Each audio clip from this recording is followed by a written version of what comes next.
கர்த்தருடைய பரிசுத்த நாமத்திற்கு மகிமை உண்டாவதாக. ஆண்டவராக இயேசு கிறிஸ்துவின் நாமத்தினாலே இந்த புதிய நாள் உங்களுக்கு ஒரு ஆசீர்வாதமான நாளாக இருப்பதாக. இந்த நாளுக்கான கர்த்தருடைய வார்த்தை யோவான் 13:7 நான் செய்கிறது இன்னதென்று இப்பொழுது நீ அறியாய், இனிமேல் அறிவாய். ஆமேன்.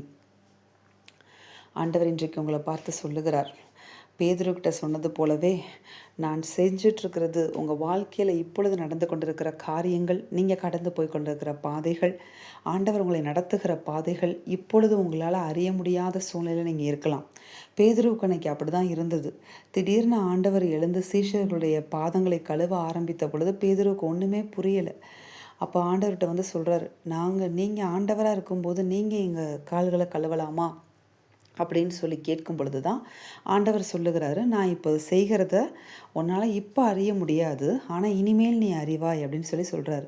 இப்பொழுதும் கூட ஆண்டவர் நமக்கும் சொல்லுகிறார், நீங்கள் கடந்து போய் கொண்டு இருக்கிற சில பாதைகள், கர்த்தர் உங்களை நடத்துகிற சில வழிகள், பாதைகள் நம்மளால் இப்பொழுது அறிய முடியாமல் இருக்கலாம். ஏன் கர்த்தர் இந்த பாதையில் நடத்தி கொண்டு இருக்கிறார், ஏன் இந்த வழியில் நடத்தி கொண்டு இருக்கிறார் என்று சொல்லி உங்களால் அறிய முடியாமல் இருக்கலாம். ஆனால் ஆண்டவர் சொல்லுகிறார், அறிய முடியாமல் இருந்தாலும் பேதுருக்கிட்ட ஆண்டவர் என்ன சொன்னார் அப்படின்னு பார்த்தீங்கன்னா, அந்த அறிய முடியாத இந்த காரியத்தில் உன்னை நீ எனக்கு ஒப்புக்கொடு அப்படின்னு சொல்லி தான் ஆண்டவர் கேட்டார்.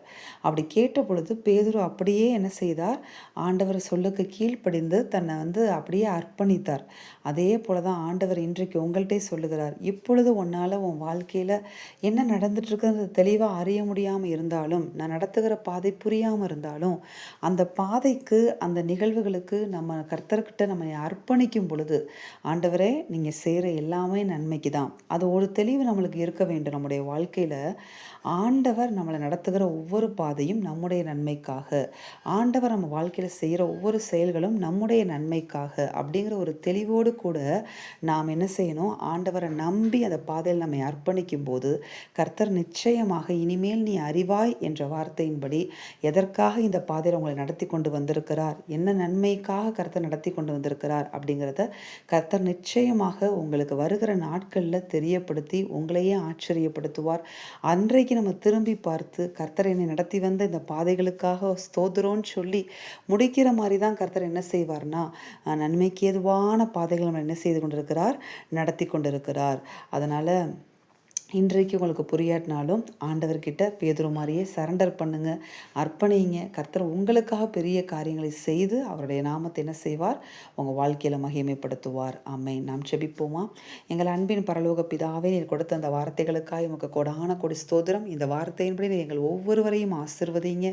இப்பொழுது நாங்கள் கடந்து போய் கொண்டிருக்கிற பாதைகள், நீங்கள் நடத்துகிற பாதைகள் எங்களுக்கு புரியாமல் அறிய முடியாமல் இருந்தாலும், ஆண்டவரே இனிமேல் நீ அறிவாய் என்று சொல்லி நன்மைக்கு எதுவாய் நீ நடத்தி வருகிற ஒவ்வொரு பாதைகளுக்காக உமக்கு ஸ்தோத்திரம். இந்த பாதைகளில் நீங்கள் வைத்திருக்கிற நன்மைகளை நாங்கள் சுதந்திரிக்கவும் நீர் பண்ண போகிறோம். உங்களுடைய தயவுகளுக்காக உமக்கு நாங்கள் நன்றி செலுத்துகிறோம். இந்த பாதையில் எங்களை அர்ப்பணித்து ஒப்பு கொடுத்து நாங்கள் செபிக்கிறோம்.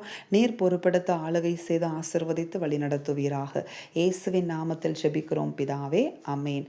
இந்த வார்த்தையின்படி இந்த நாளில் தேவன் உங்களை ஆசீர்வதிப்பாராக. ஆமென்.